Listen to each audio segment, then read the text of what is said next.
Check, check.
So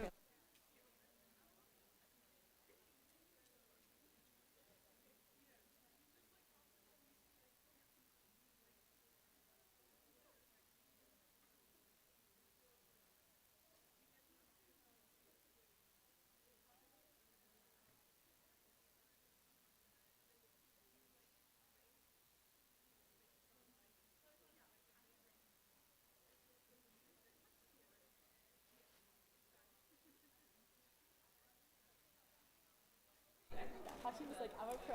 Like, I got this. Okay. Wonderful.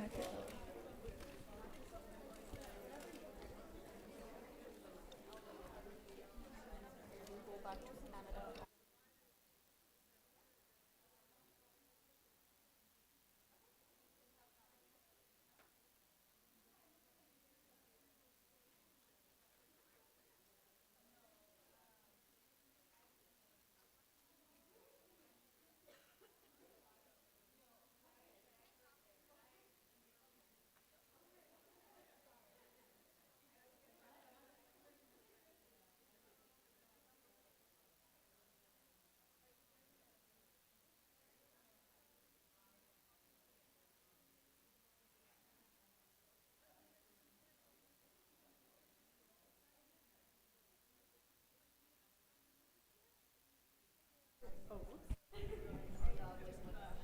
Yep. Okay, everyone, we're going to start the SWE and GEM panel. Thank you guys so much for coming and being here to join us today. So, my name is Michelle, and I'm going to be just moderating this event. So today here joining us is Angela Hugh, a senior product manager at Spotify, Fatima Taj, a senior software engineer at Yelp, and Sonia Bender, an associate product manager at Databricks. And so before we dive into questions, I'd like to give the panelists the opportunity to properly introduce themselves. Okay, hi everyone, I'm Angela. As Michelle mentioned, I'm a senior product manager at Spotify. I work on our home personalization team, specifically on our calibration model that basically decides how much music, audiobooks, and podcasts you see on your homepage. I spend a lot of time thinking basically about how do we build user habits on Spotify and how do we help people get the most value out of their subscription. I'm based out of the Boston area, was born and raised in Canada, and outside of work, like to play a lot of video games, love board games, and also like to triathlon train. Awesome. Hi, folks. My name is Fatima. I work as a senior software engineer at Yelp. So the team that I work on, we are responsible for two core features, I guess. Number one, when you search for something on Yelp, we figure out where it is that your query is originating from. So we figure out your geolocation.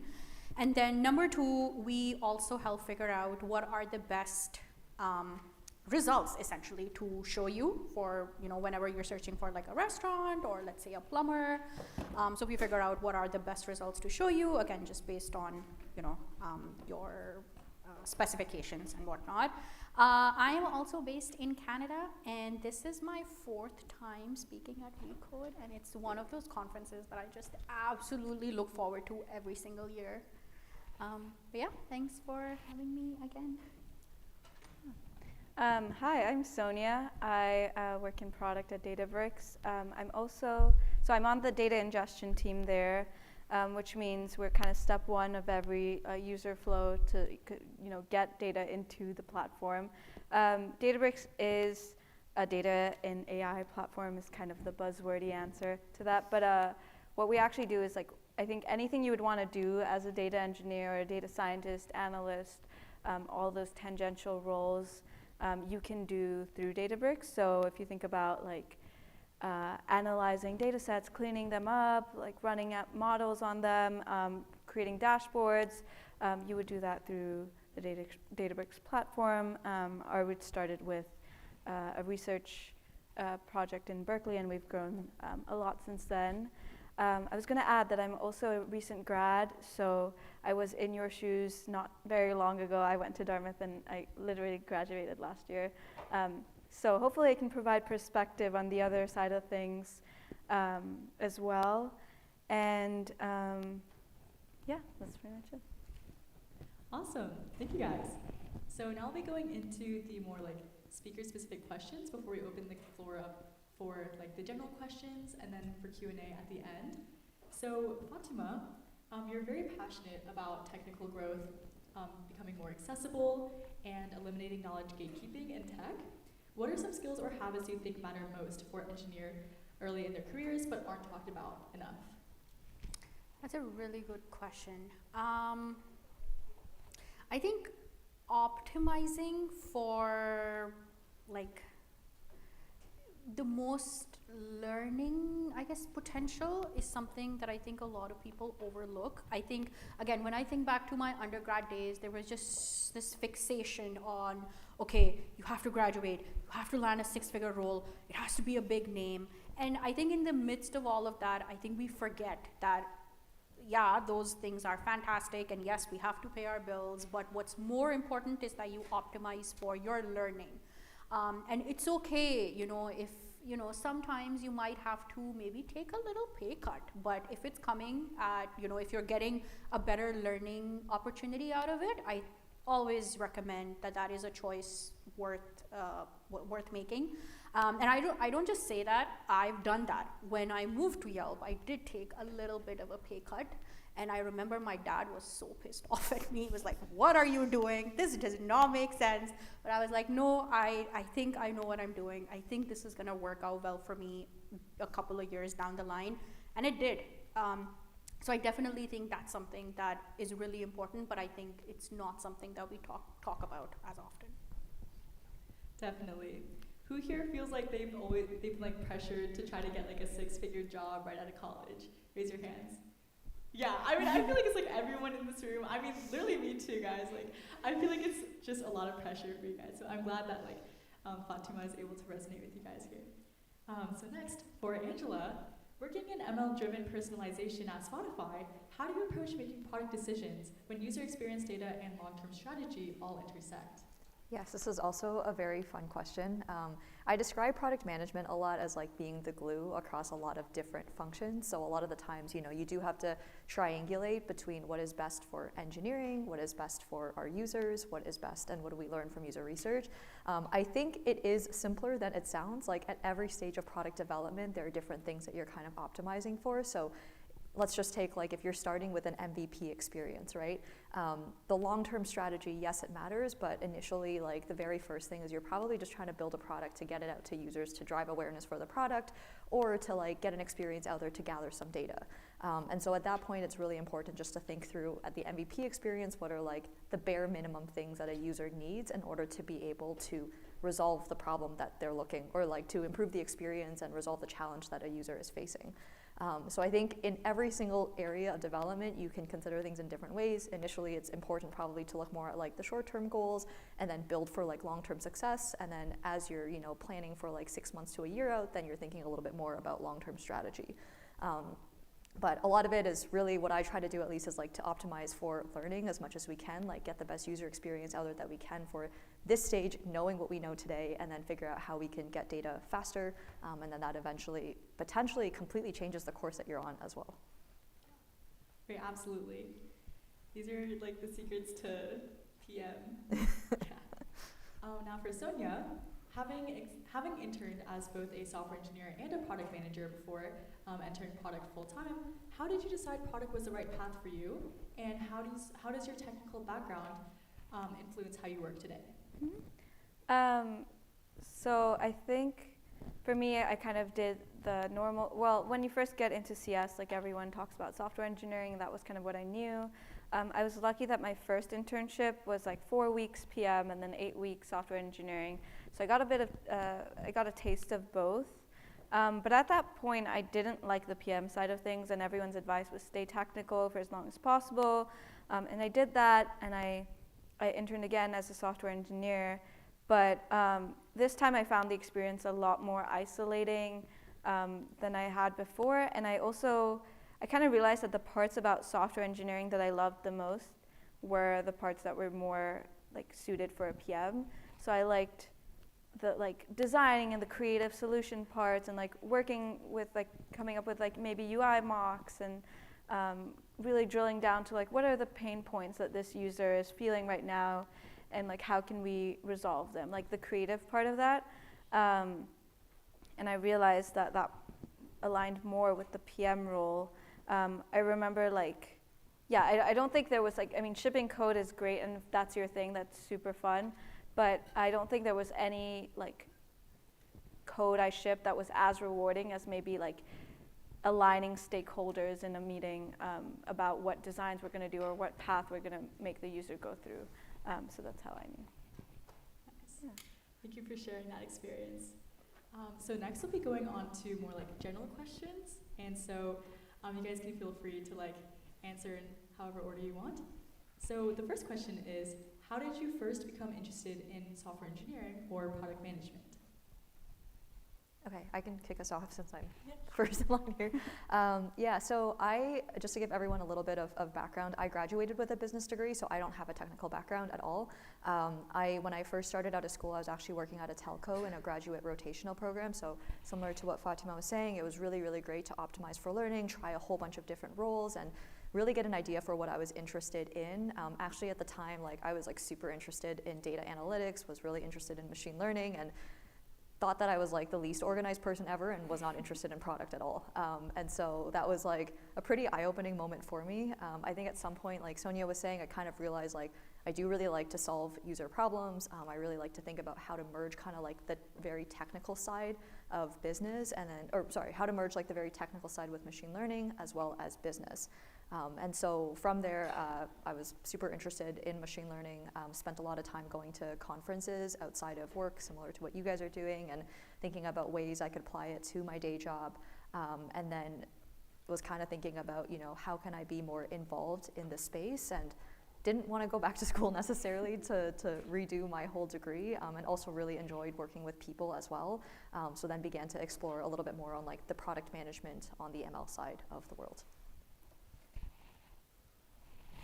Yeah, my path as a software engineer was honestly pretty conventional, at least in the beginning. I knew I wanted to study CS at university. That's what I did. I did hit a bit of a sort of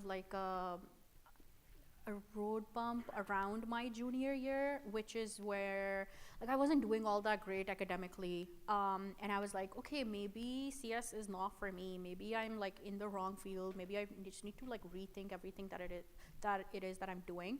So I was like, okay, I have the technical background. Let me explore something adjacent. So I was like, okay, let me explore data science. And I have South Asian parents, so a master's was a non-negotiable. So I was like, okay, let me just take some statistics courses and see if I can do a master's in data science. So that's what I did. Interestingly enough though, as I was doing my master's, that's actually when I changed companies as well. And that's when I started at Yelp. And I always like to joke that the deeper I got into my master's, the more I realized that I don't want to do data science. And the more I fell in love with software engineering. So I paid a good amount of money to learn what it is that I didn't want to do in life. So I think sometimes that can happen as well, that you go into something, you start a program, and you started thinking that, okay, I'm gonna pivot, I'm gonna change my trajectory now, but you end up sort of being like, okay, no, this is not what I want.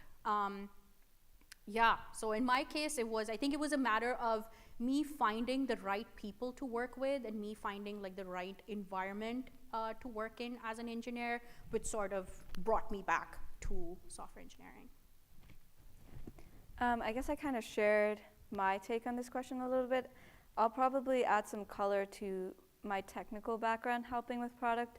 Obviously Angela shared how she had more of a business background, and she was still able to kind of merge that with the ML side of things.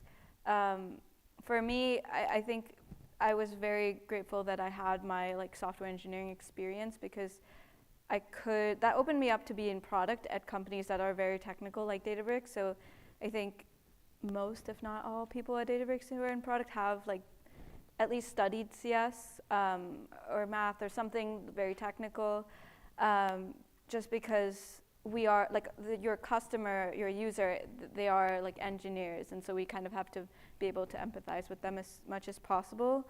Having said that, again, as I built up my technical skills, I realized like I also love color-coded spreadsheets, and I love talking to people, and product management was perfect for both of for technical, like the organization part of it, and being creative, and getting to speak to people and like learn more about them. And so that's kind of where I gravitated. I think coming back to learning potential, I kind of decided that like interpersonal skills I thought were the most like interesting thing to me, and I wanted to get better at that. And I think PM roles are great for that. So yeah. Definitely. I can speak to loving the color-coded spreadsheets. I feel like they're just satisfying, and then having like the Notion pages is also great. But yeah, thank you guys for answering those questions. And so for the second question for the general, what does a typical day look like in your role?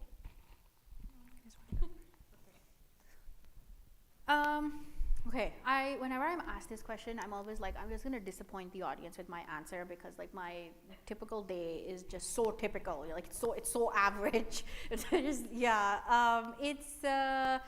The way I like to structure it is that usually when I log on, I'll get back to like emails and or any like pending like code reviews. Like I like to get that out of the way. Attend meetings. Yeah, then whatever block of time I get to actually do like hands-on coding work.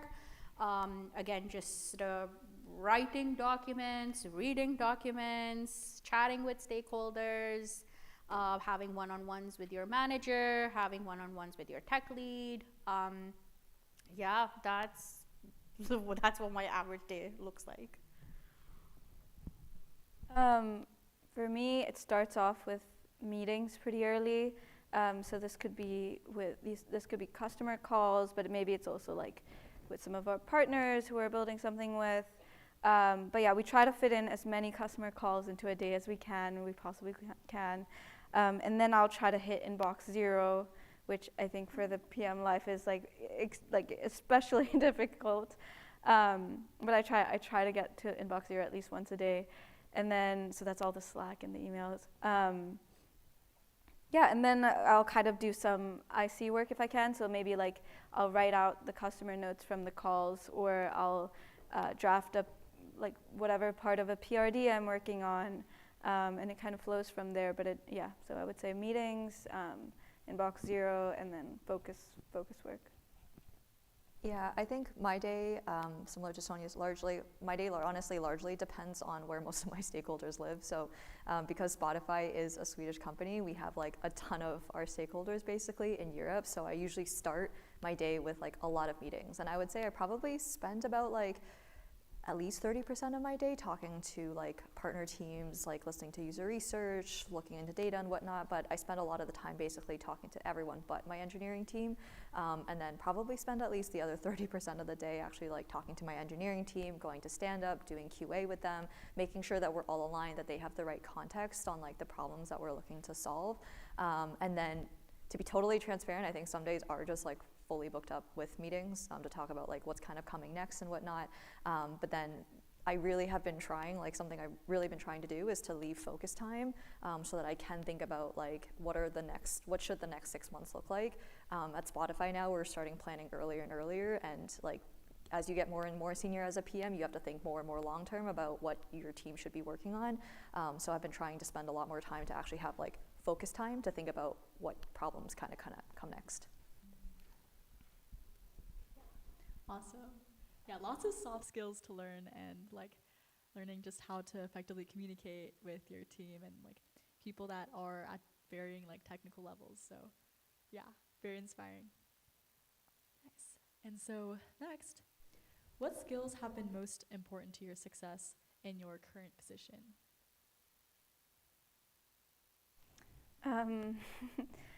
I think this is very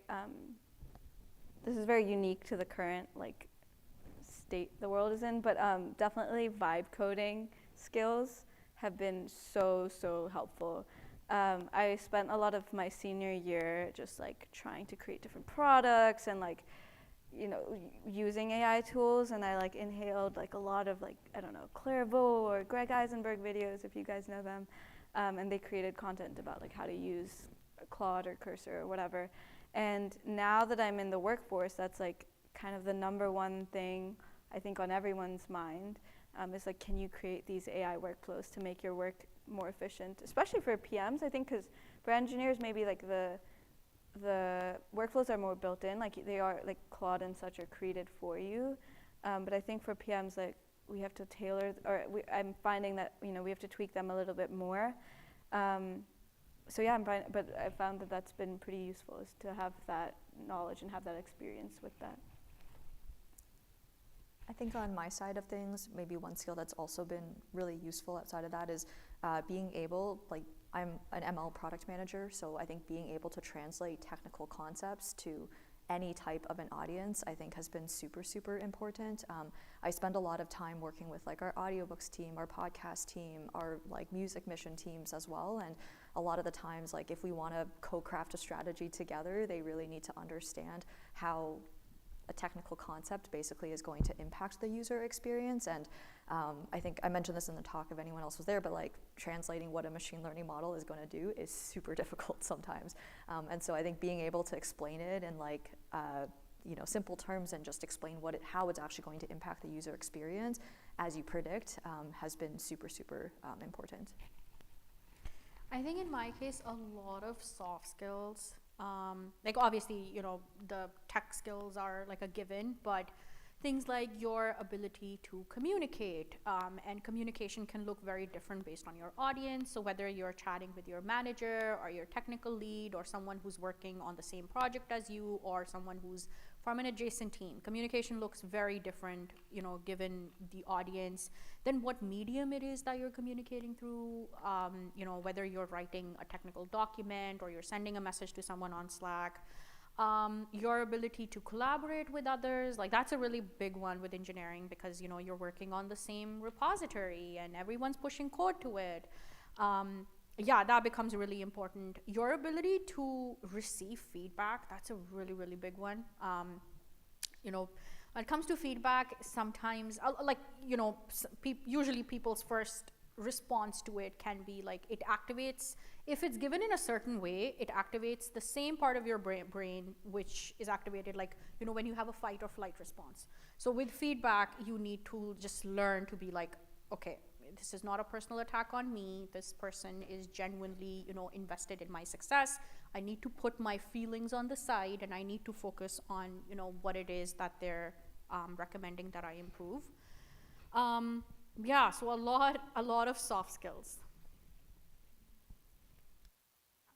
You guys heard it. Definitely try to hone in on those skills, and like you can progress them over like a lifetime. It's not just like through these 4 years of college, or throughout high school you guys honed in on these. So yeah, definitely like great to know. As for the next question, how do engineering and product teams work together most effectively? Kick us off. So I would say the times when I think engineering and product can work the best is when they can kind of do 10% of each other's jobs in some ways.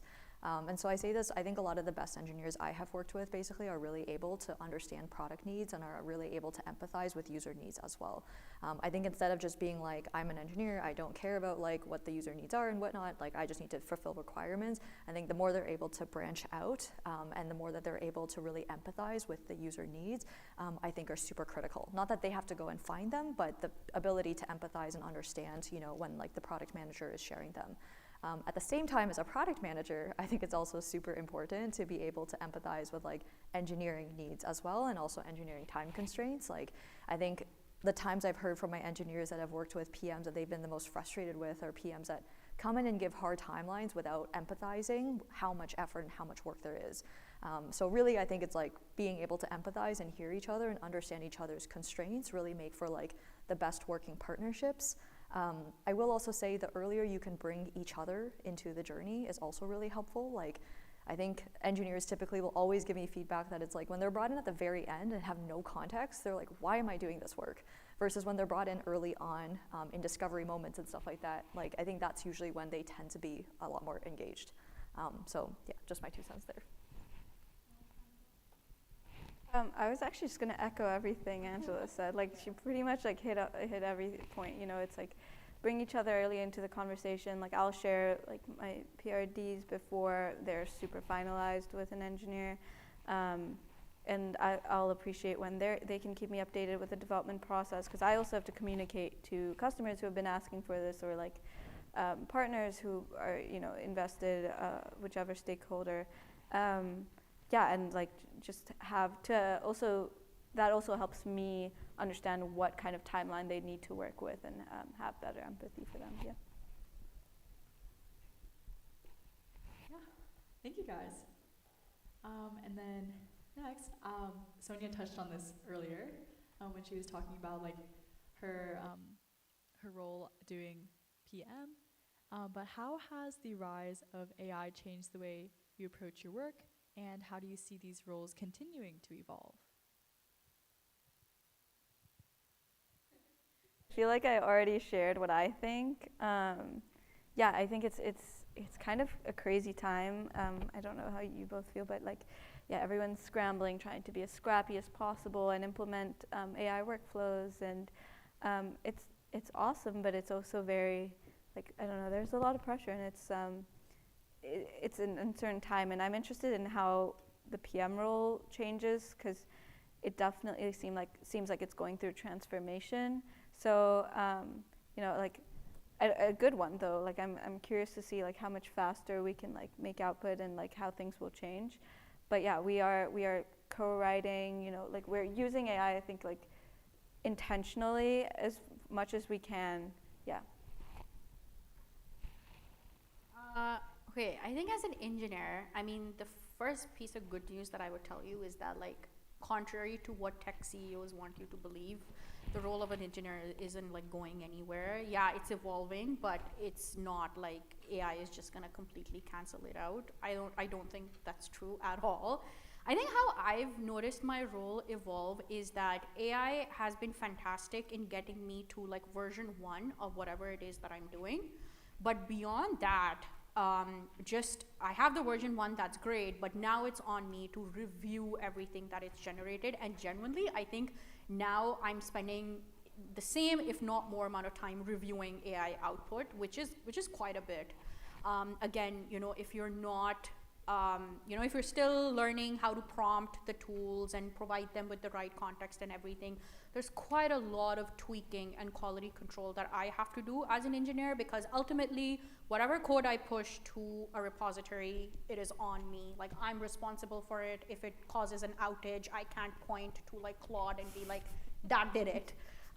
So I think the way that I'm seeing the role of engineers evolve, and again, you know, this comes from other engineers that I've talked to as well, is that, yeah, we're moving, it's becoming less implementation heavy, but more review heavy. Okay, I gotta go through every single line that the AI tool has generated, see that it's correct, see that it's safe. A lot of the times I've seen this happen where like the AI tool will just like come up with like completely fictitious things, like a log stream that I specified nowhere.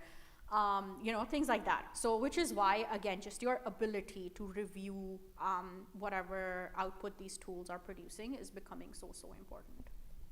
Yeah, huge plus one to what both Sonia and Fatima had mentioned here. I think getting to a prototype a lot faster, figuring out what is the right idea is a lot easier now than it was before. I think a lot of like how it's kind of changed product management as well is like for a lot of more LLM based tools, you're also spending a lot more time actually creating judges that are evals and really defining what quality looks like. Like, it's really easy to get something to spit out output at this point, right? Like, as a PM, you can basically prototype something and get something out there really, really quickly. But getting it to the quality that you need it to be, I think, is like a really, really big challenge still today, and is where you as a PM basically need to spend a lot more time basically defining what is the eval criteria that this product needs to succeed at in order for us to get it out to users. From a day-to-day working standpoint, I think what it really changes is like you can basically do maybe like the surface level jobs of some of what other like engineers and data science can do. So you can try to get it to like generate queries for you, point you in the right direction. It can read code bases and tell me like what this actually means, so I don't have to bother my engineers. It can size opportunities and say, this is like really, really big effort versus this is really small effort. So it helps with like that like very surface level layer of work, so that I think a lot of roles are basically like intermingling in some ways almost because of the development of these tools. Definitely. What would you guys say are like your favorite AI like tools? Are there any underground gems that we should be aware of? I love Lovable. Yeah. I think it's, as a PM, I think it's been great. I feel like engineers have other thoughts on it. But like for me personally, I feel like just to generate a basic concept, it seems to do better than like Figma, for example. It seems to do better than ChatGPT at just generating like a very broad prototype that gets like a concept across. I've really been enjoying Cursor. I went from, what's that tool that comes with Visual Studio? I forget. GitHub Copilot? Yeah, Copilot. Oh my God. I went from Copilot to Cursor and I was like, "Oh, I have been missing out." Yeah, Cursor's been like absolutely fantastic. I kind of like, I think the jury's still out on like which one, you know, is the most useful. I think everyone kind of like round tables it. I've been trying to use Claude Code a lot more. I don't really like Lovable as much as like v0.dev or something. But I just like the general idea that like, yes, like creating a high fidelity mock as a PM is a lot easier now. And I can like very quickly communicate an idea as opposed to like moving things around in PowerPoint or something. So yeah, I don't think I have any hidden gems, but I do think like those two YouTubers like Clairvaux and Greg Eisenberg, like their videos have helped me kind of keep up with how people are implementing these tools, because they're pretty on it. So yeah. I do want to add just one thing when it comes to using AI tools. And this is something that I have noticed quite a bit, and I know it feels very overwhelming, which is like this, like this fear of missing out that people have when it comes to AI tools. I know anytime a new model comes out, like it's like the world is changing, and like that's what it sounds like when it if you're reading any news outlet or something. But I do want to say that like to a certain extent, I think for you to truly like utilize the power of these AI tools, I think it's equally important that instead of just jumping ship to like the newer, shinier model, you stick consistently to a certain tool.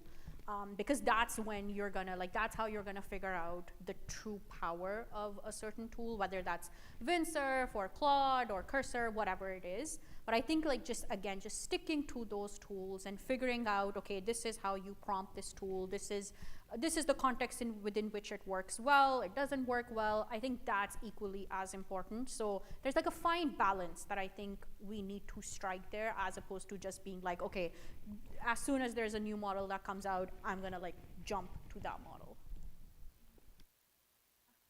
Beautifully said. Okay, we have one more general question before we open the floor to you guys. And that is, what advice would you give students deciding between software engineering and product management, or considering both?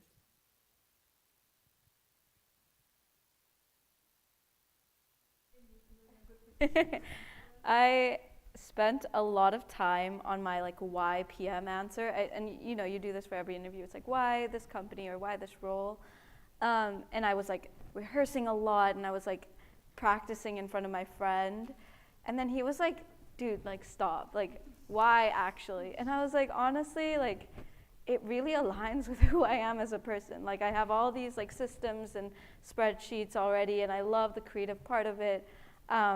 And he really made me kind of drill it down to being super authentic. So I think just be honest with yourself is my answer.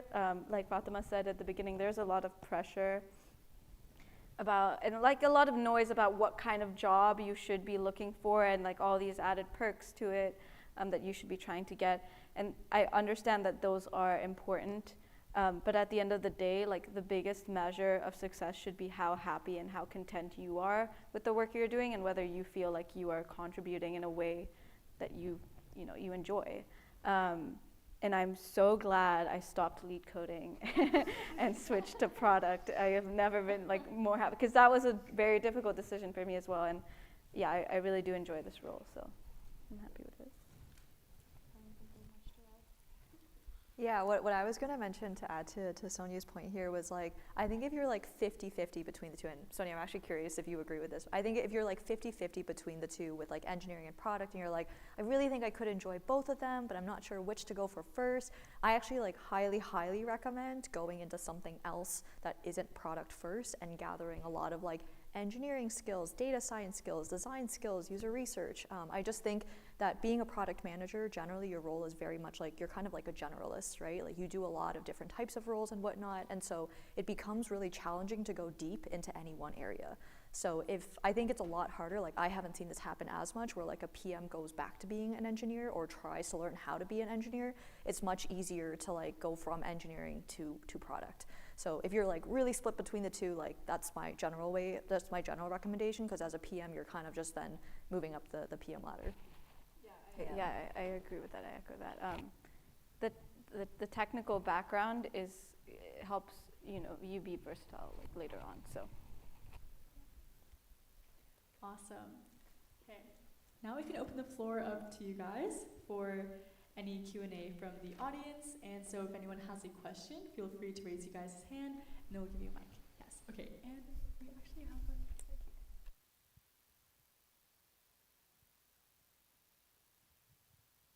Yeah, I just wanted to ask, I think you guys already mentioned this, but like for product management specifically, like which majors did you guys do in college? And then like just kind of touching on what skills again that made you want to do project, like what skills you noticed in yourself that made you suitable for project management? I studied CS and math, so super technical. Skills, like I really enjoyed talking to people, and I really enjoyed, like, I wanted to sharpen interpersonal skills. I thought that was the coolest thing that you can do, is like learn how to connect like fully with a person, and it felt like PMing would get me there. So yeah, I looked for like, I think organization is big for product managers, creativity, because you are the one like collaborating to come up with a solution for the problem. Yeah, that's what I'd say. Yeah, my background is not technical at all, so I think this is actually like really fun contrast here. So I did a business background, but I did take a couple of coding courses in school. My first 2 years I actually did biomed and economics, so had some sort of like level of understanding for like how code works, did like R, did Visual Basic and whatnot back in the day. So I think that was actually useful as a way, because when I eventually ended up in like ML product management, I could empathize with like my ML engineers and understand like what was kind of going on behind the doors. So I'd say that was like pretty useful, is to be able to like empathize and understand what's going on on the more technical side of things.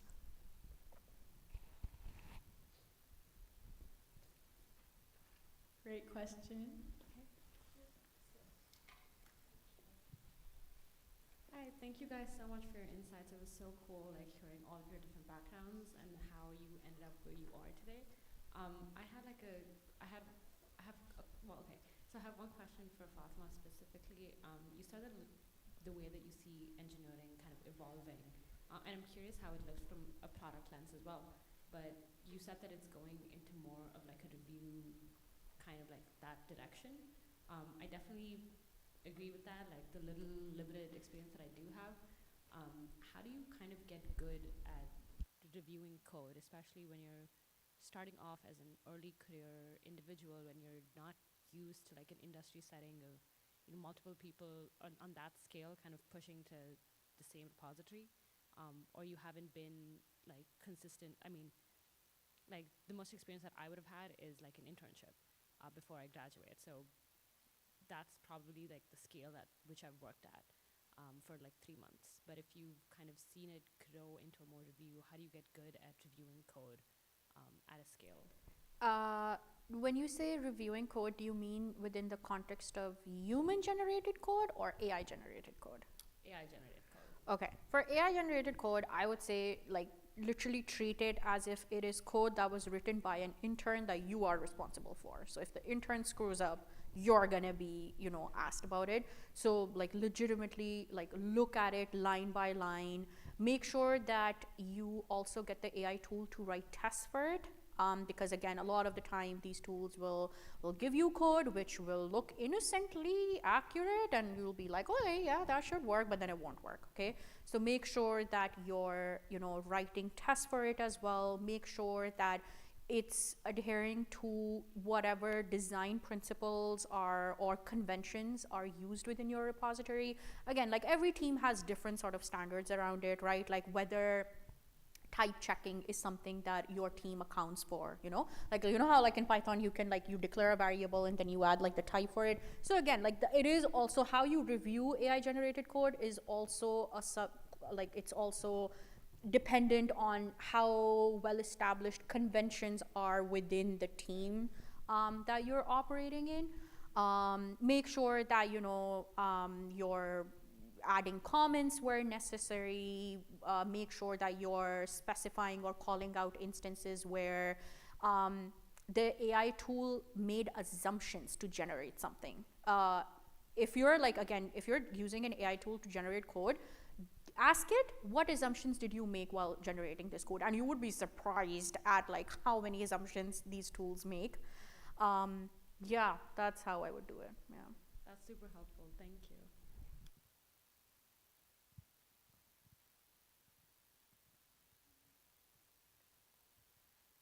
Wait, I think I saw your hand earlier, so I'm gonna go first.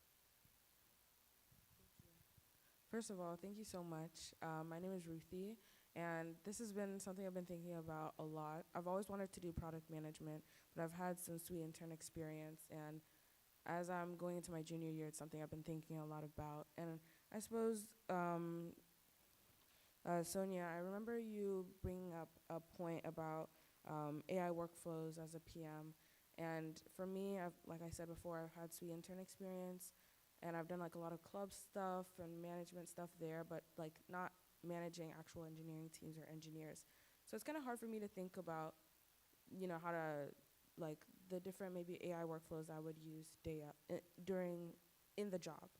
And so I'm just curious, by AI workflows, what does that look like? What kind of things would you need assistance with? And I suppose maybe both of you or maybe all of you, your thoughts. Thank you. Yeah, I think so the PM role is super special because it varies a lot by company. And so I think your workflows that you would be building would also vary by company. But probably generally similar things of can you create a design mock based on using AI, based on whatever idea solution you have? Can you generate PRD sections that are maybe you used LLMs to help with? What else do we do, or do I do? Yeah, it's a lot of can you co-write and co-create with AI? I wouldn't worry about being super specific to the PM role. I think I don't know how it's being incorporated in academia right now, but if there are projects where you get the chance to work with AI, I think that is probably enough. And that was kind of what I leaned on as well. I was just creating stuff on my own and curious about it, and had other real users use it just because it was fun and interesting and I could. And that helped me. So yeah, I wouldn't worry about being super specific. Just whatever you're probably generally using it for will also eventually change by the time you graduate. And so even if I were to give you this is exactly what we do, it would be super different by then. I do plus one Sonia's point that I think for prototyping in particular, it's super useful, and also for drafting any sort of product ideas. I think it's incredibly helpful as a thought partner, especially because you can share so much information with it and get new thoughts out. So I think ideation, prototyping, that's one general bucket that's super useful. I think the second bucket for me that's also been super useful is aggregating mass amounts of data. And maybe this is specific to Spotify because it's just a gigantic company, but there's so many documents. Like, I don't know if you guys also feel the same way, but there's like so many documents, so many areas of the business that are just going in different directions. So like the music mission has some goals, audiobooks mission has some goals, and there's just like so many strategy documents that if I'm trying to understand specifically on home what I should be doing and where the whole company is going, like being able to use AI specifically for that has been super useful, because all these strategy documents are out there, and then I can say, what do you think are some of like the top trends that you're noticing across these documents, which historically would have taken hours to do if you wanted to read every single document. And now I'm just like, okay, read all the strategy documents, tell me what you think. Like, I work on this product, like give me some of the ideas. So that I think in itself has also been super useful. Thank you.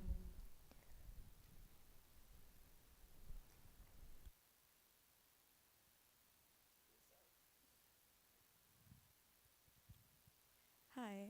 So I have kind of a general question. I'm just wondering, like, in today's job market, and I'm sure you guys have had your fair share of ups and downs in your careers, just what advice do you have in terms of getting over burnout and just staying motivated in your career? Yeah, that's a really good question. I've been working now for 10 years, which is crazy to say. I think in terms of burnout, actually for a long time, I think I even took time to even realize in myself, like, what are the symptoms I'm seeing with myself and burnout? Because sometimes you don't realize, because it's such a gradual set of steps, right? Like, I'm like, oh, little things are annoying me, but I was like, maybe this was just always annoying. But then I realized after I come back from vacation, I'm like, oh wow, I'm very refreshed.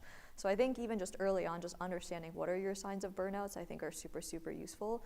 I think one book that has stuck with me a lot is a book called The Happiness Effect. And it actually, I don't know if, yeah, it sounds like you've read it, but it talks a lot about how, like, during the times that you are the most stressed, it's a bit of a cheesy answer, but like spending time with like people you really like your friends, your family, is super, super important. And I have always felt like a lot of the times if I'm able to basically go and hang out with my friends, like, it just completely changes the mindset that I'm in by the end of the night. That, and then I also think just more day to day, like exercising and getting outside, I think has been huge. I feel like there's so many days where I end the day just like, kind of in the dumps, and I'm like, oh my gosh, like just overthinking a lot of the things that I've said, or like wishing I did things differently. And then I think a lot of the times if I even just go for a walk sometimes, I'm like, wow, like the perspective I have just really changes. So that is what has worked for me personally, outside of obviously like taking a vacation or taking time. But I find that that has like helped give me a lot more energy for the next day that I'm going into the job. From my very limited full-time experience, I think like investing in building your community seems to be like a huge thing that's very important. It's hard to set aside time to like see your friends if you're like just like fully engulfed by work, but it is so important to show up for them, because in the times that they show up for you, or in the times that you need someone, like then they will show up for you, right? Like once you've invested in your community. I recently randomly twisted my ankle while hiking. And I was sitting in bed, and I'm not from the U.S., so this way building community is especially important. But I was sitting in bed, and I was like, I don't know how to do anything. I don't know how to walk out of my apartment right now, because I couldn't. And I had a friend come over and take me to urgent care and just sit with me the entire time and take some time off work for that. And that was really, really important. So yeah. I would say learning how to draw boundaries, and I think that's easier said than done. And I think it might also be especially hard, I think, when you're a woman. I think, it can somewhat be a part of our conditioning to not displease others, or, so I think that's something that I've learned to get better at over time. I did get really, really burnt out 2 years into my full-time career, which is when I was working full-time. So I was working for a trading firm previously, and if you're not familiar, fintech is sort of notorious for, really pushing you to the edge. I also had the brilliant idea to start a master's and take 3 courses in my first semester, which was something that everyone had advised me against, but I was like, no, you don't know what I'm capable of. And lo and behold, and it was so unfortunate, the timing of it. I ended up just, I remember it was final season, so it was December. And I had, like, I'd done 2 of my finals for 2 of my courses. The last final was coming up. I had like this one last assignment submission that was due.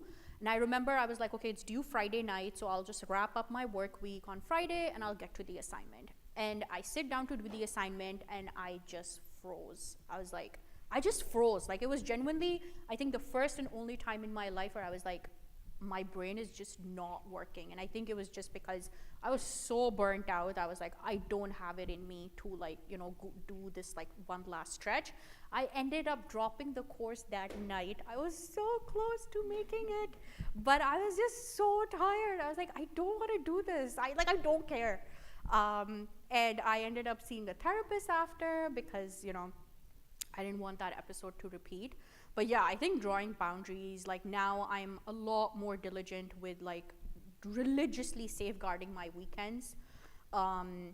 But yeah, like,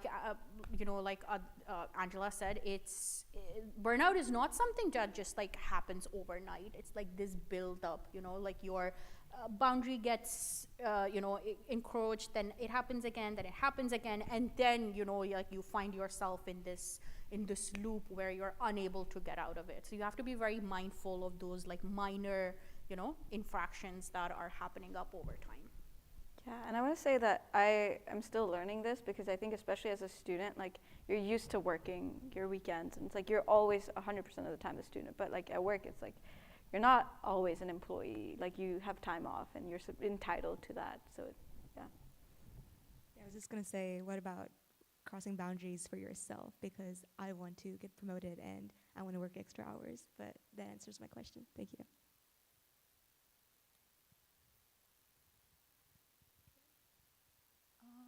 I'm gonna go like around because there's a lot of questions and I want to make sure it's like evenly distributed. But,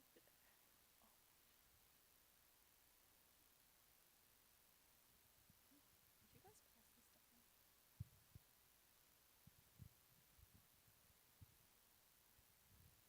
Thank you so much for all of your insight. What I was curious about was, I think computer science is such a wide field.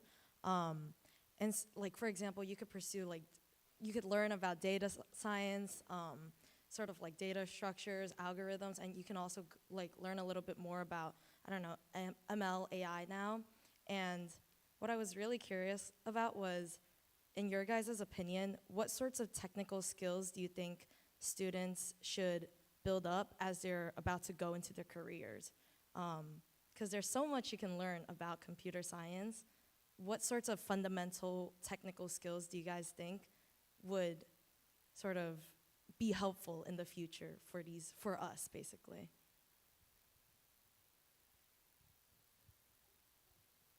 My product manager POV. So I think probably, Fatima, you can probably answer more from like a true engineering standpoint. I think from a product standpoint, I feel like a lot of the engineers I work with, at least, like, just speaking to something I mentioned earlier about engineering being able to empathize with product, I think engineers that also are able to understand how to pull their own data and basically run insights as well. I think just generally, I actually think that's like useful for PMs as a skill as well, because a lot of the times, like, the decisions that you're looking to make, especially if you can't get in front of users and do user research, like, there's just so much that you can learn from the wealth of the data that the company has, that if you're able to like run your own queries and whatnot, like, that in itself is really useful. Obviously with like AI tools and whatnot nowadays, there's a lot more that it can do for you, but it's never 100%. Like with data, like if anyone here has done any sort of like data queries, there's always like that last 10% that the AI just doesn't really fully understand, that you need like nuanced understanding for. And so I think even just like having an appreciation or knowing how to do it, I think has like been very, very useful in like the years that I've been working. To answer your question, I would say, I think your ability to hit the ground running, I think that's one of the things that I recommend doing immediately. Like, if you're starting a new role, that should be your topmost focus. So what that means is that you figure out that life cycle of, okay, who's going to be assigning me tickets? how do we track tickets? How do I update it? How do I create a pull request? How do I get someone to review it? How do I test my changes? How do I deploy my changes? What dashboards do I look at if something goes wrong? That's that life cycle. So like, and that is legitimately what I think, you know, your manager is looking for in that, like, you know, early period where you're a new hire. They want to see how quickly this person can get the hit the ground running. So I would say that would be super important. But genuinely, I will say that I think now when I look back at my career, it's your soft skills that are gonna, I think, yeah, that's what's gonna make lasting impact. Because technical skills, again, like, if you've gone through the interview process, they know that you have the technical skills. And like, I always like to think about it this way, that I think like technical skills can be taught, soft skills are harder. Yeah, they can be tied to like attitude and whatnot. So I think, yeah, of course, you need to have the technical skills, and if you've been hired, you have them, but don't forget about the soft skills. Thank you so much.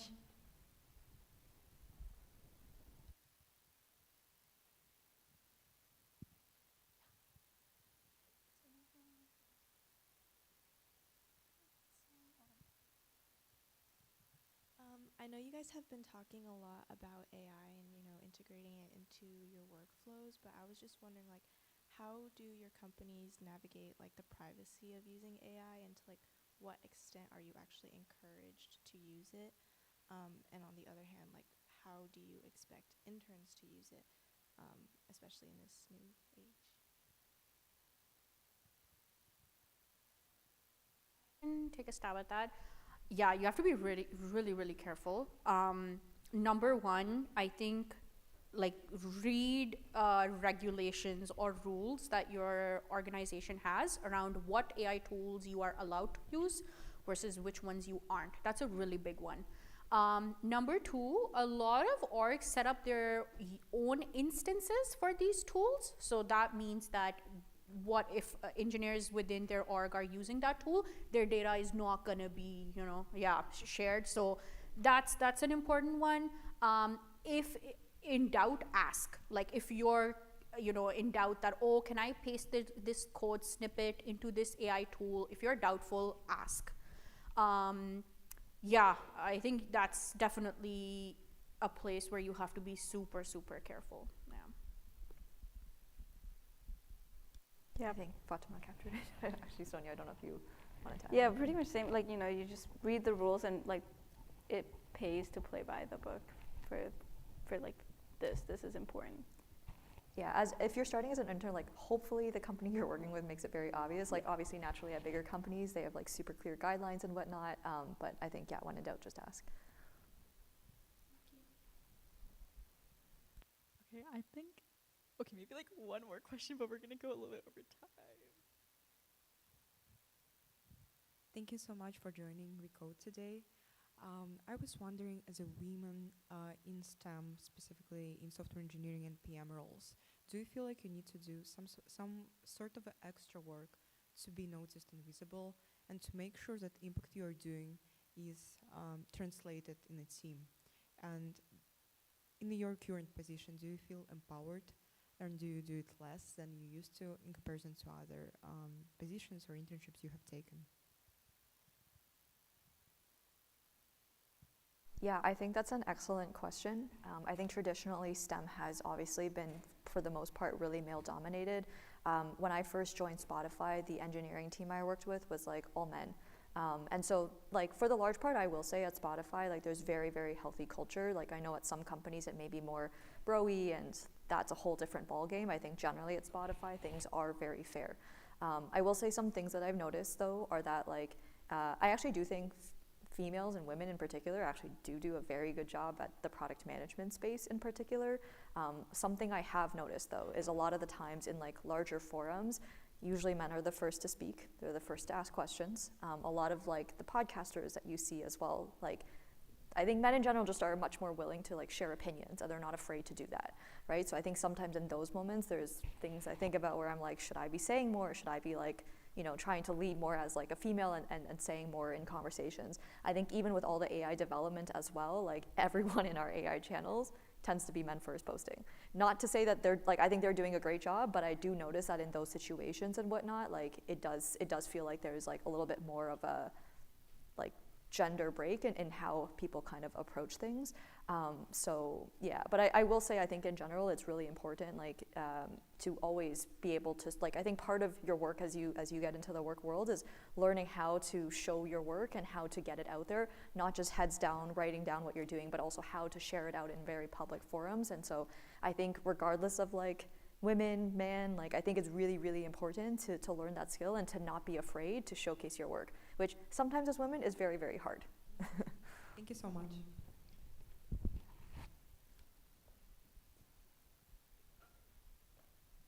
Okay, thank you guys for joining us for this wonderful evening, and thank you for answering with all of those amazing responses.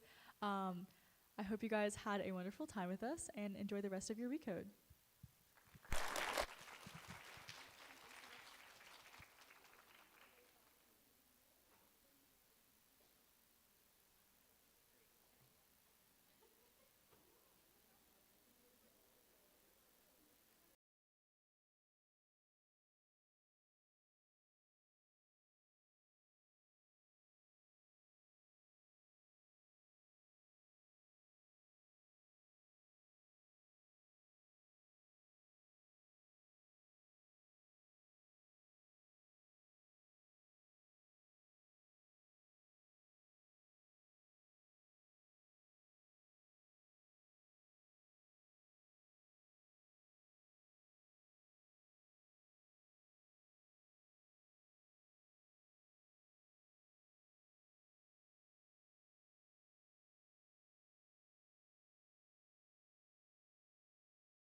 Yeah, it should be. I can't do it direct in. I need to get the key, and it might take too long. So I'm gonna try and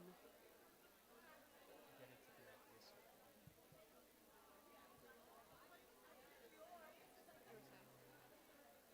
Oh, it was just that concern. If I only wanted to connect to there. Oh, yeah. So we don't have anything.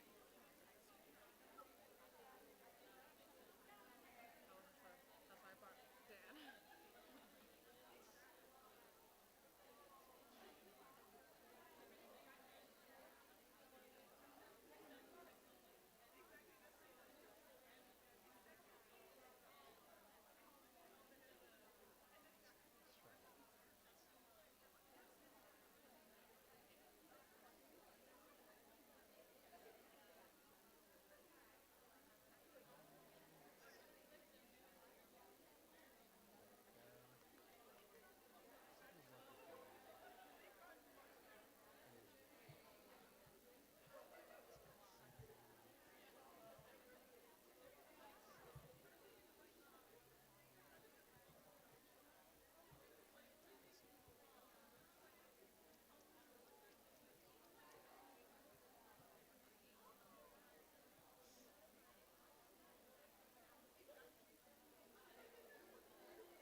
What I can do is send a wireless source. So what you can do is just go to that IP in the top.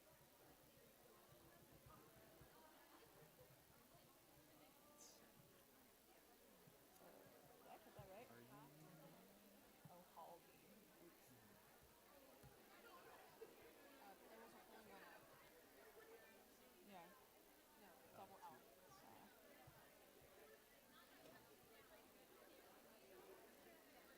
Who cares about privacy? It's passcode 743.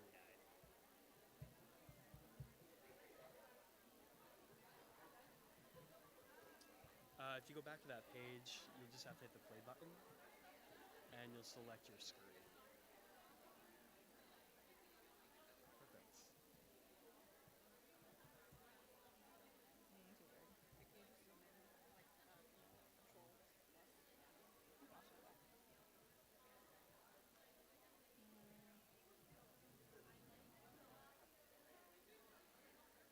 Is there any way to, like, scroll this? I think so. I think you'll have to scroll. Sorry for the demands. No, it's okay. Yeah, I think you'll have to scroll the way. Okay, that's okay. We'll just have to stay here then.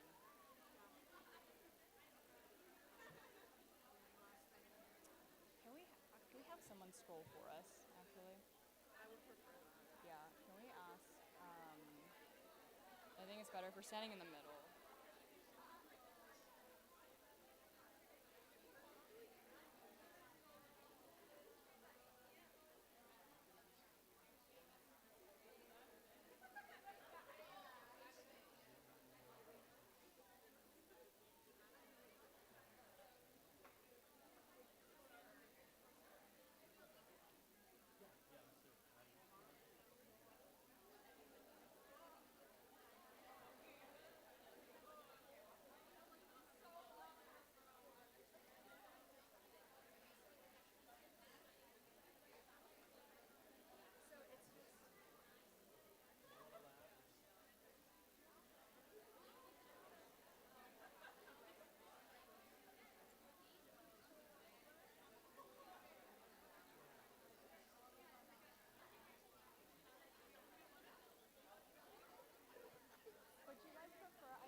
Hello, testing.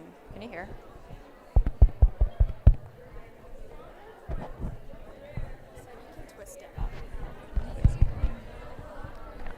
So that it points. Testing.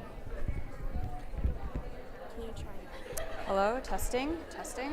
We're all good, all good? Okay. Hi friends, we're gonna start the closing ceremony very, very soon. If we could quiet down a bit, that would be wonderful.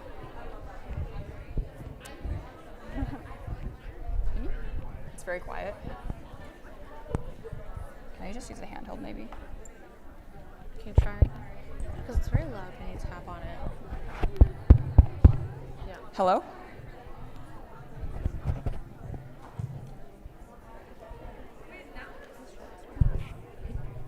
Hello?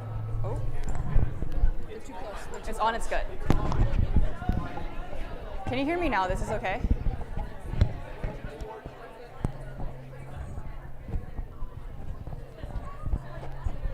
Let me try. Because my collar is not. I try handheld.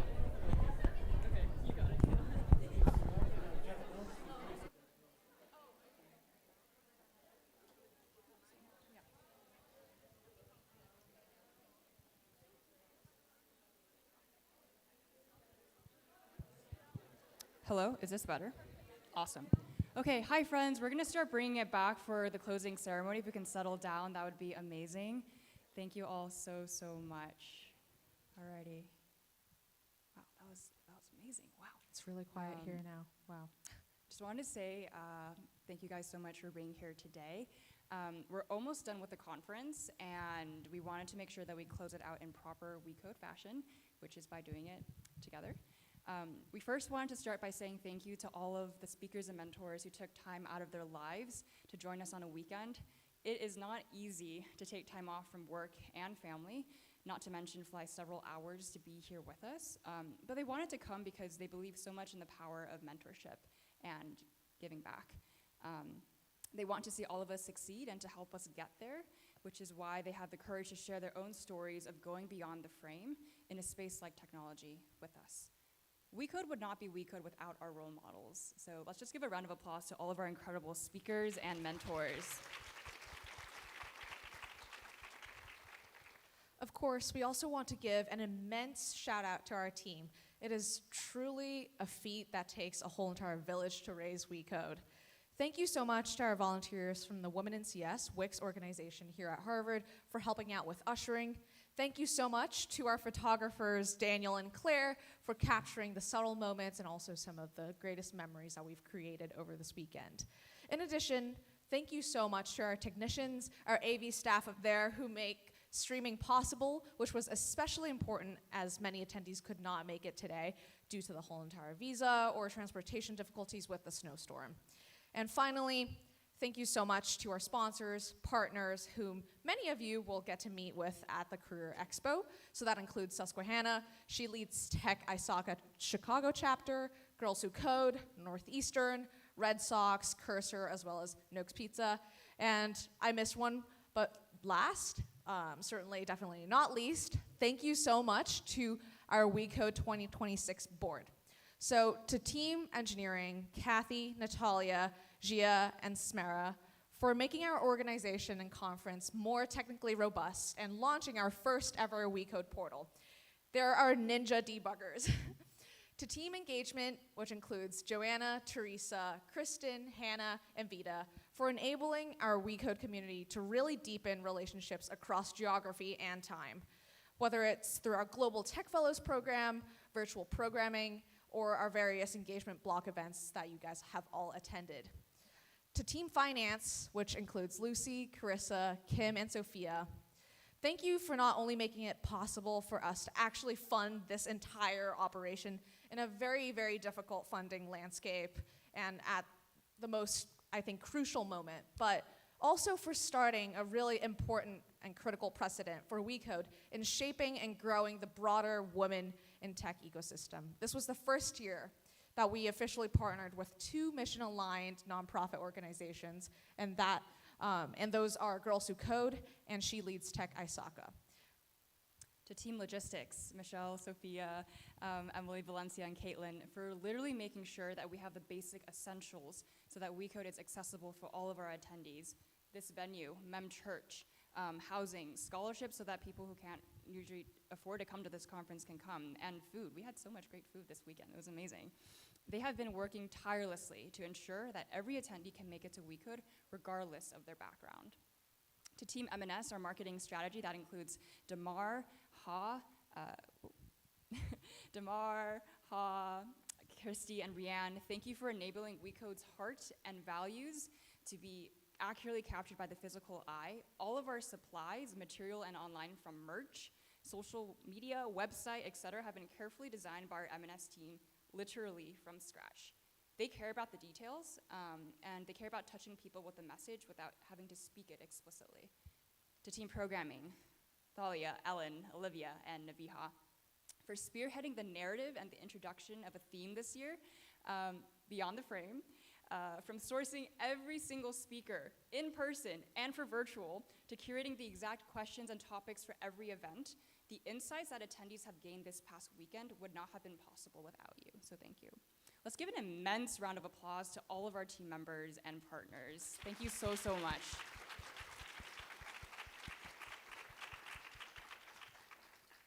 And with that, we also, of course, want to thank all of you. This place would be an empty, science center, an empty venue, an empty event without all of you. You guys are truly the ones that make this a crucial moment in every single attendee's memories and every single attendee's journeys in tech. Some of you might have already known about the tech field and are thinking about the best way to navigate it, whether it is through a particular problem space, role, or other things. Others who are coming into this conference might not have even thought of a career in tech until very recently or now during this weekend. Regardless of your background, we're so grateful that you came all the way here, braving the winter weather in Cambridge, Massachusetts, and to deeply engage, to ask questions that make our speakers pause, to think, or to form a new friendship with the people that you have just met here. You all are the next generation of technologists, and it goes without saying that we're thoroughly impressed with your stories, your insights, and most of all, your aspirations. And we're beyond excited to see where everyone in this room will go next. This weekend was a lot, as you might feel right now, as you might have felt yesterday. It might have felt like a fire hose of information, to be exact, giving introductions and dealing with your own internal thoughts, sitting there after the panels and speakers have already left, thinking about the words and the conversation that we've listened to. So we wanted to open the floor up for some time to process together for the very first time.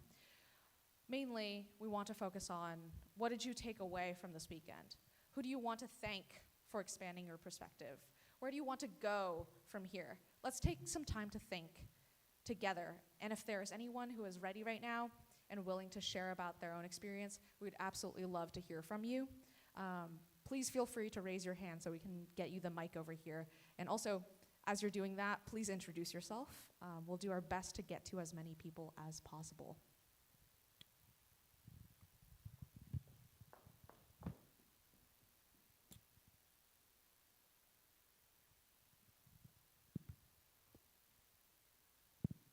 Just name and intro.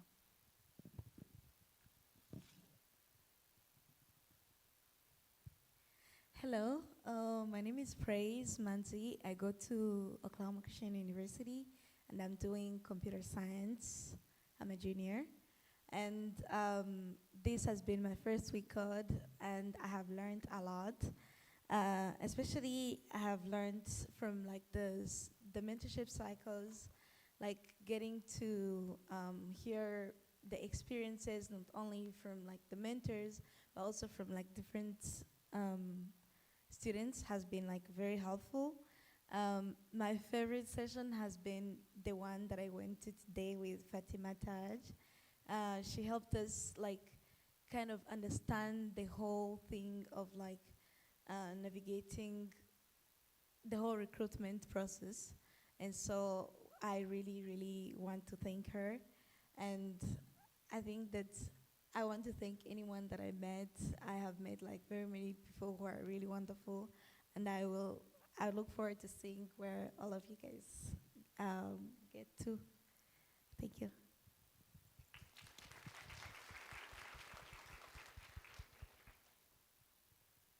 Anyone else would like to share?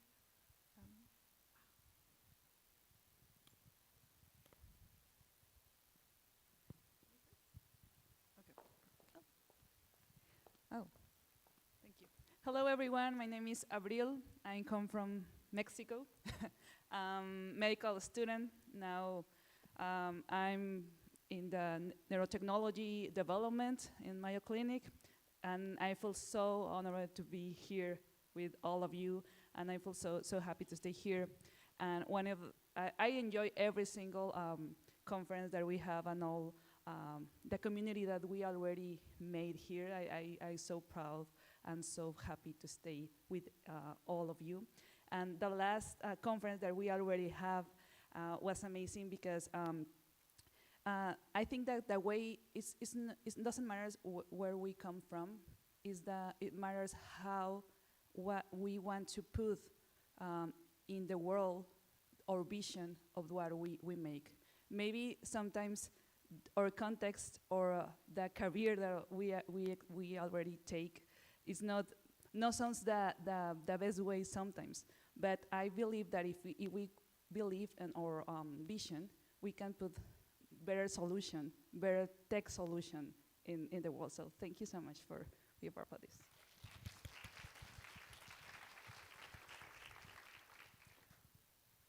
Hi everyone, I'm Bonnie from Virginia. I go to George Mason and I'm a computer engineering student and I'm a freshman. So there's a lot of things that I feel like everyone has learned from WeCode. As a freshman, there's not a lot of things like that, I didn't really get a lot of, background, right? Like I went into computer engineering, I didn't really know exactly what I wanted to do. But a lot of the speakers really empowered me, especially Miss Rati. I feel like a lot of times you don't feel motivated, right? Especially during exam season, you're like, oh my gosh, can I really do this? But in reality, you can. Everyone can. Everyone's here because they want to be here. Everyone's here because they have a goal. They have things that they want to accomplish. We want to achieve a lot of things, and everyone in here can do that, right? We can. We code, we can do it. But I just feel like this was really empowering and really motivational that even though I'm only a freshman, I know I can get my degree no matter if I fail a class, it doesn't matter. Either way, I will get my degree and so will everyone here. We're gonna get good jobs, we're gonna succeed. So yeah, thank you.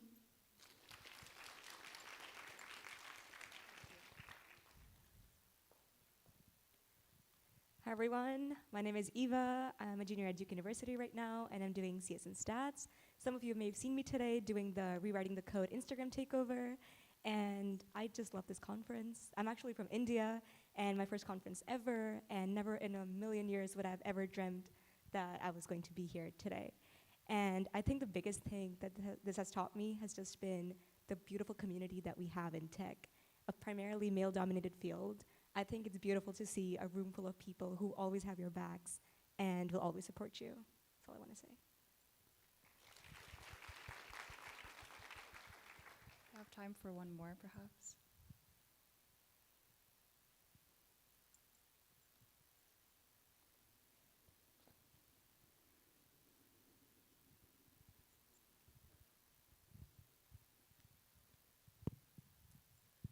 Hi everybody, my name is Zuri Palmer. I'm a CS major and I'm a sophomore.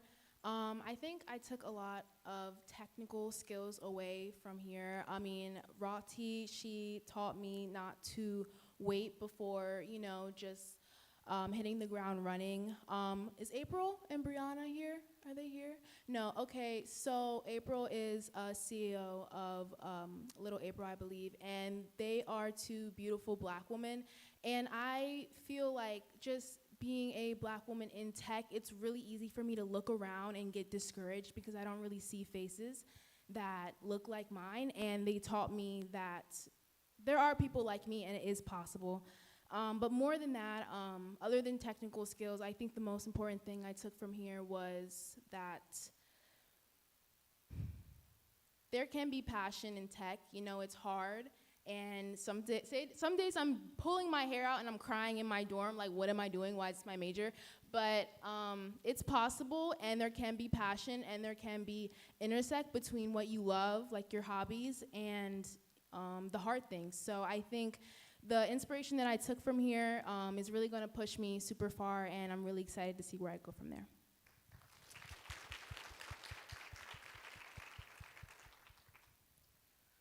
Awesome. Thank you all so much for sharing. I'm, to be honest, actually tearing up and trying to keep it all in right now. Like she said, WECode does not end today. It truly lasts beyond this conference, this weekend, and it has become that because of all of us. So in that spirit, everyone has a pink piece of yarn that they received at the door. Please take it and tie it like a bracelet for your neighbor, like so. And if you are on the margins, please actually like physically get up and Yes. join us in the middle. Can we all squint? Actually, Yeah. can we all squish together a little bit?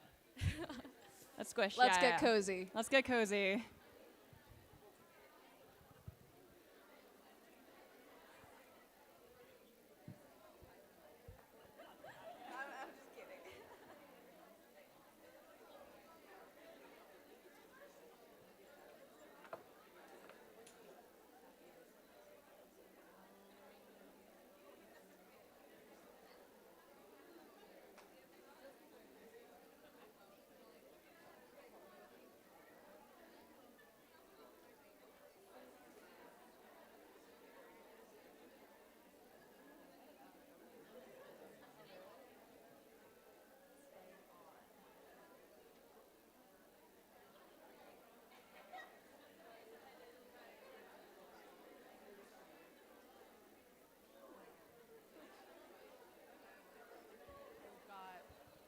Our board members too, please grab a, a pink bracelet. Grab a thread.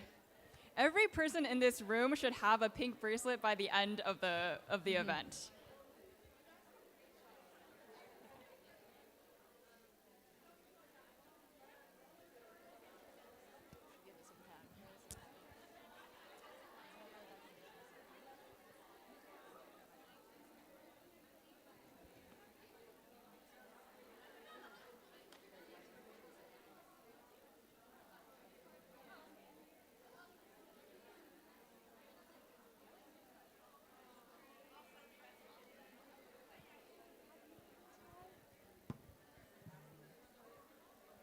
If you don't have a pink string, please raise your hand and a board member will get one for you. And if you do want more, you can also raise your hand and we can get you another one. Do you guys all have pink strings? Awesome. You guys are all set? Nope, we're just... There's a point. Quite soon.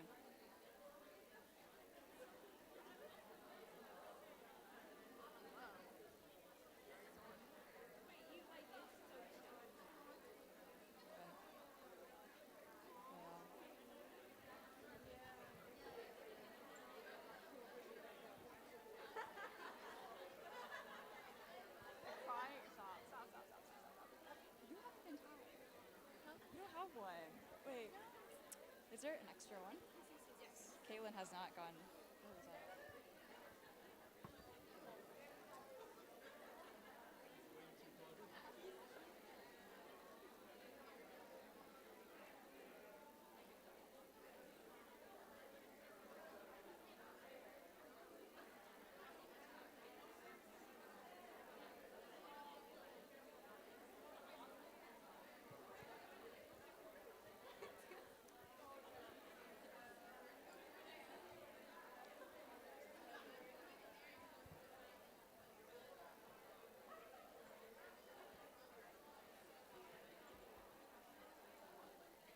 No, this won't go anywhere.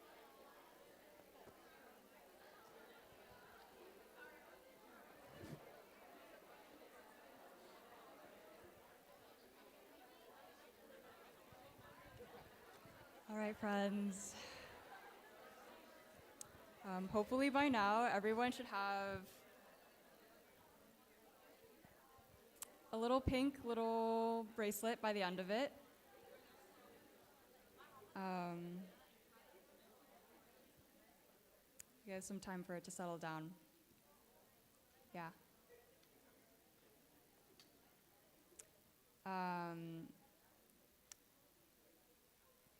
This weekend was quite a long weekend, but it goes without saying that it was a gift. And we really hope you guys treasure that gift, take care of it, and most importantly, share it with your community when you go back. We are part of the same thread, literally. So want that to sink in for a little bit and brainstorm how you're going to carry this legacy forward.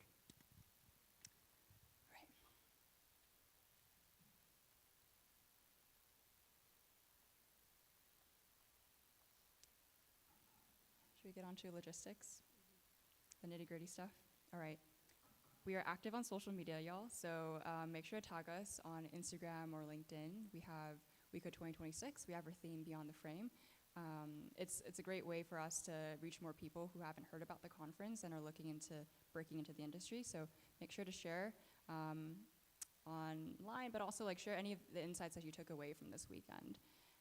We will also be sending out an exit survey that will ask for your feedback. We really, really, really appreciate your feedback, and we think about it thoroughly and take it into consideration when we're planning the next iteration of the conference. So even if it takes a lot of time, please fill it out and please be honest.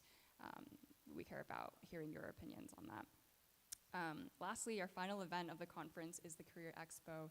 So as you exit the building, our board members will be providing the career brochure that'll provide descriptions of our sponsors and partners and also the exact classroom location that they're going to be at.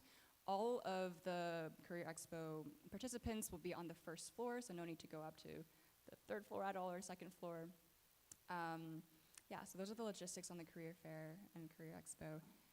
But really on behalf of both of us, we just want to say thank you for coming to WECode 2026. Stay in touch, and we hope to see you soon. Woo!